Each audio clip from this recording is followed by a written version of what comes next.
தமிழக பாஜக முன்னாள் தலைவர் அண்ணாமலை தனது ஆன்மீக சுற்றுப்பயணத்தின் ஒரு பகுதியாக இன்று காஞ்சிபுரம் காமாட்சி அம்மன் கோவிலில் சாமி தரிசனம் செய்தார். இதில் பாஜக தொண்டர்கள் மற்றும் பொதுமக்கள் அவருக்கு உற்சாக வரவேற்பு கொடுத்தார்கள். அண்ணாமலை காமாட்சி அம்பாளை மனமுருகி தரிசித்தார். இதனையடுத்து கோவில் நிர்வாகம் அவருக்கு பிரசாதம் மற்றும் நினைவுப் பொருட்களை வழங்கி மரியாதை செலுத்தியது. கோவிலில் இருந்த பக்தர்கள் பலரும் அவரை சூழ்ந்து கொண்டு செல்பி எடுத்துக் கொள்வதில் ஆர்வம் காட்டினார்கள்.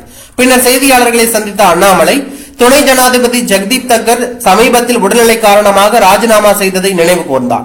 அவர் மீண்டும் உடல்நலம் கொண்டு குடும்பத்துடன் சந்தோஷமாக வாழ வேண்டுமென பிரார்த்திக்கிறேன் என்றும் கூறினார். மேலும் சென்னையில் நடைபெற்ற மக்கள் நீதி மையம் பெண் நிர்வாகியுடன் தொடர்புடைய தாக்குதல் சம்பவம் குறித்து பேசினார். விசாரணை நடைபெற்று வருவதாகவும் பெண்கள் ஆண்கள் என பார்க்காமல் நியாயம் கிடைக்க வேண்டும் என்றார். அத்துடன் திமுக ஆட்சியையும் கடுமையாக விமர்சித்த அண்ணாமலை தேர்தல் பணிகள் சிறப்பாக நடைபெற்று வருகிறது. திமுகவை அகற்ற வேண்டும் என்ற உறுதி பாஜகவினரிடையே உறுதியாக உள்ளது. திமுக நாளுக்கு நாள் மதிப்பிழந்து கொண்டே செல்கிறது. மேலும் திமுக கூட்டணி உடைபடும் நிலையில் உருவாகி வருகிறது. 2026 தேர்தலில் திமுகவுக்கு மிக மோசமான தோல்வி ஏற்படும் என்றார்.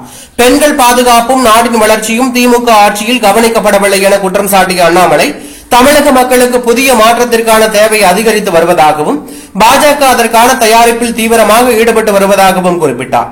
இவ்வாறு ஆன்மீக சுற்றுப்பயணத்தை மேற்கொண்டு வரும் அண்ணாமலை அரசியல் விமர்சனங்களையும் தொடங்கி இருப்பது எதிர்கால தேர்தல் சூழ்நிலையில் முக்கிய தாக்கத்தை ஏற்படுத்தும் என அரசியல் வட்டாரங்கள் மதிப்பீடு செய்யப்பட்டுள்ளதாக தகவல் வெளியாகி பரபரப்பை ஏற்படுத்தியுள்ளது.